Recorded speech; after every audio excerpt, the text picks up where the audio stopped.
జుట్టు పెరగాలంటే మొదటగా తగినంత మైదా కాకు తీసుకోండి. అంటే మీ హెయిర్కి సరిపడంత. నేనైతే నా హెయిర్కి సరిపడంత తీసుకున్నాను. నాకు కొంచెం ఎక్కువే పడితే తర్వాత ఇది మన మందారం ఆకులు తీసుకోండి. తర్వాత కళ్యామాకు కూడా తీసుకోండి తగినంత.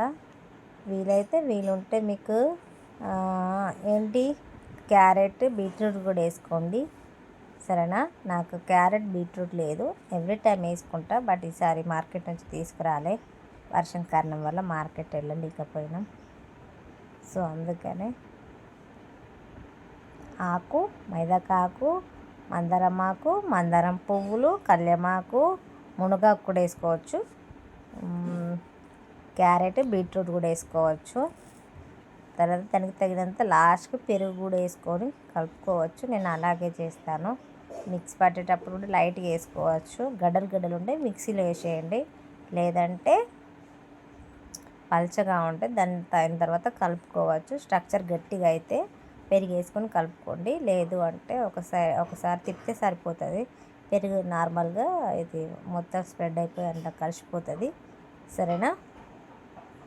నాకు కొంచెం ఒక హ్యాండ్ తోటి తీయడానికి ఇబ్బంది అయింది వీడియో, సో అందుకనే అలా వచ్చింది వీడియో. సరేనా? మన హెయిర్ గ్రోత్ మంచిగా ఉండాలంటే ఇది కన్ఫామ్గా యూజ్ చేయండి. వీక్లీ అవసరం లేదు, 15 డేస్కి ఒకసారి సరిపోతుంది. మంత్లీ 1 టైం అయినా పెట్టుకోండి. సరేనా? హెయిర్ చాలా మంచిగా ఉంటుంది. ఒకవేళ వైట్ హెయిర్స్ వచ్చినా కూడా బ్లాక్గా ఉంటాయి, లేకపోతే రెడ్గా అయిపోతాయని మైదా పెట్టుకుంటే టోటల్గా రెడ్ వస్తాయని అనుకోకండి. హెయిర్ ఎప్పుడూ రెడ్ కాదు, జస్ట్ వైట్ ఉన్న వాటి రెడ్ అవుతాయి, మిగతా అంతా బ్లాకే ఉంటుంది. కొందరి అపోహ అలా ఉంటుంది, మైదాకు పెడితే రెడ్ అయిపోతుంది టోటల్గా అని. కానీ అలా కాదు, చాలా బాగుంటుంది. హెయిర్ కూడా పెరగడానికి చాలా బాగా యూజ్ అవుతుంది. ఎందుకంటే అది మనలో ఉన్న హెయిర్ అంతా మంచిగా పట్టించి ఒక 1 అవర్ తర్వాత వాష్ చేసుకుంటే మన లోపల ఉన్న స్పాట్స్ అన్నీ ఓపెన్ అయ్యి మంచి హెయిర్ గ్రోత్ అనేది పెరుగుతుంది. నేనైతే ఇది చాలా ఇయర్స్ నుంచి పెట్టుకుంటున్నాను కూడా. చూడండి నా జుట్టు అందుకే ఎంత బాగుంది. ఇంకా ఉండే ఈ మధ్య కొంచెం హెల్త్ బాగాలేదు, జుట్టు అంతా రాలిపోతుంది. చూడండి, హెయిర్ అలా మొత్తము ఫస్ట్ చిక్కు లేకుండా దువ్వుకోవాలి, నీట్గా దువ్వుకోవాలి. అంటే దీనికి కొంచెం ఆయిల్ ఉన్నా పర్వాలేదు, లేకపోయినా పర్వాలేదు, బట్ ఆయిల్ ఉండి పెట్టుకుంటేనే బాగుంటుంది. ఆయిల్ లేకుండా పెట్టుకుంటే మొత్తం హెయిర్ అంతా గడ్డి అవుతుంది. హెయిర్ అయితే గడ్డి అవుతుంది. ఫస్ట్ హెయిర్ పెట్టుకున్నాక స్నానం చేసాక కూడా చాలా గడ్డి అవుతుంది. ఓకేనా? మీరు గడ్డి అవుతుంది అని పెట్టుకోకుండా ఉండకండి. సరేనా? ఫస్ట్ మనకి హెయిర్ పెరగడం ముఖ్యం. తర్వాత మనకి హెయిర్ స్మూత్కి వేరే షాంపూ ఉంటుంది కదా, అది పెట్టుకోండి. నేనైతే అదే పెట్టుకుంటాను. అంటే నాకు సూటబుల్ అయ్యే షాంపూ నేను పెట్టుకుంటాను, మీకు సూటబుల్ అయ్యే షాంపూ మీరు పెట్టుకోండి. నేనైతే హెయిర్ స్మూత్ అవ్వడానికి కూడా ఒక షాంపూ వాడతాను. అంటే ఇప్పుడే కాదు, దీని తర్వాత నెక్స్ట్ డే ఆ షాంపూ తోటి స్నానం చేయాలి. అంటే కింద హెయిర్ స్మూత్ అవ్వడానికి, మొత్తం హెడ్కి కాదు, అది ఓన్లీ జస్ట్ హెయిర్కి. మన తలకి మాత్రం నార్మల్ షాంపూ తోటి కడుక్కోండి. ఇది పెట్టుకున్నాక నార్మల్గానే స్నానం చేయాలి, అంటే జస్ట్ షాంపూ అనేది యూజ్ చేయకూడదు. ఆ తర్వాత నెక్స్ట్ డే షాంపూ యూజ్ చేయండి. ఓకేనా? చూడండి, ఇలా పాయలుగా తీసి పెట్టుకోండి. నాకైతే నేను ఒక్కదాన్నే పెట్టుకుంటాను, నేను ఎవరి సహాయం తీసుకోను, నాకు అలవాటే. నాకు ఎంత వీలైతే అంత బాగా పెట్టుకుంటాను. మీకు ఎవరైనా పెట్టే వాళ్ళు ఉంటే పెట్టించుకోండి. నేనైతే నేనే పెట్టుకుంటాను టోటల్గా, నాకు అలవాటు ఇది పెట్టుకోవడము. మీరు కూడా ఇలా పాయలు తీసుకుంటూ మొత్తం హెయిర్ అంతా పెట్టుకోండి. కావాలంటే హెయిర్కి కింద కూడా పెట్టుకోండి, మొత్తం పెట్టుకోండి. సరేనా? మిగిలితే అంటే హెయిర్ను బట్టి, అంటే ఆకుని బట్టి టోటల్గా పెట్టుకోండి. చాలా బాగుంటుంది, హెయిర్ కూడా చాలా షైనింగ్ కనబడుతుంది. ఇట్లా పాయలుగా తీసుకుంటూ ముడేసుకోండి. బట్ నా చాలా హెయిర్ లాంగ్ ఉంది కాబట్టి ముడేసుకోవడానికి కష్టం.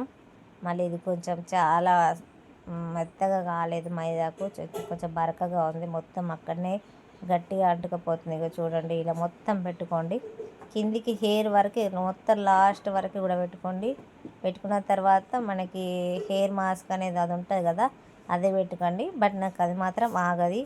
నా జుట్టుకి అది కింద పైకి ఇట్లా ఊసిపోతూ ఉంటుంది. సో నేను అందుకే ఈ కవరే తడుపుకుంటా. నాకు అవైలబుల్గా ఈ కవరే బాగుంటుంది నా జుట్టుకి. నా హెవీకి అది ఊసిపోయినట్టు అనిపిస్తుంది హెయిర్ మాస్క్. సో నేను అందుకే అది పెట్టుకోను. ఇప్పుడు ఈ కవరే అవైలబుల్ ఉంటుంది, ఈ కవరే పెట్టుకుంటాను. మీరు కూడా పెట్టుకోండి, చూడండి, ట్రై చేయండి. ఒక 1 మంత్లోనే 1 వీక్లోనే రాదండి హెయిర్ గ్రోత్. మనం పెట్టుకుంటా పోతే ఒక 2-3 మంత్స్ అయినా పడుతుంది దేనికైనా కానీ. నేను ఈ కవర్ తొలగించుకుంటున్నా. మీరు కూడా అలా ఒక 1 అవర్ అలా ఉంచుకోండి, స్నానం చేసుకోండి, సరేనా. హెయిర్ అనేది చాలా బాగుంటుంది. స్నానం చేయండి అంతే. మైదాకు మొత్తం అలా మొత్తం పోదు, మీరు ఎంత వాష్ చేసినా కూడా పోదు. ఎందుకంటే అందులోనే అట్లా పట్టుకొనే ఉంటుంది. సో దాన్ని మాత్రం పోలేదు కదా అని దాన్ని చేతులతోటి మళ్ళీ తర్వాత టవల్తోటి ఇట్లా కొట్టకండి. హెయిర్ అనేది బ్రేకేజ్ అయ్యి విరిగిపోతుంది. కొంచెం ఎండకలా నిల్చోండి, ఫ్యాన్ కన్నా నిల్చోండి. మొత్తం ఆఫ్టర్ రాలిపోతుంది. తర్వాత మెల్లిగా హెయిర్ అనేది పెద్ద దువ్వెన పండ్లతో దూచుకోండి, మొత్తం రాలిపోతుంది. ఏం పర్వాలేదు, కళ్ళకు మాత్రం పోనివ్వకండి. నా కళ్ళు చూడండి రెడ్ అయిపోయినాయి. ఇది జలుబు ఉన్న వాళ్ళు పెట్టుకోకండి, ఎందుకంటే జలుబు ఎక్కువ అవుతుంది. నాకు కూడా అదే ప్రాబ్లం. సో నా కళ్ళు అందుకే రెడ్ అయిపోయాయి. మీరు జాగ్రత్తగా పెట్టుకోండి. హెయిర్ మాత్రం చాలా పెరుగుద్ది. నా జుట్టు పెరుగుతుందంటే కారణం ఇదే. దీనికి తగ్గట్టు హెయిర్ ఆయిల్ కూడా ప్రిపేర్ చేసుకునేటప్పుడు నేను చూపిస్తాను. ఆ హెయిర్ ఆయిల్ కూడా పెట్టుకోండి, చాలా బాగుంటుంది. మొత్తం మెహందీ ఇంకా పోలేదు, అలాగే ఉంది. కానీ ఆరిపోయిన తర్వాత అట్లా అదే రాలిపోతేనండి. ఇంకా ఉంటా. బాయ్. మా ఛానల్ని సబ్స్క్రైబ్ చేయండి, షేర్ చేయండి.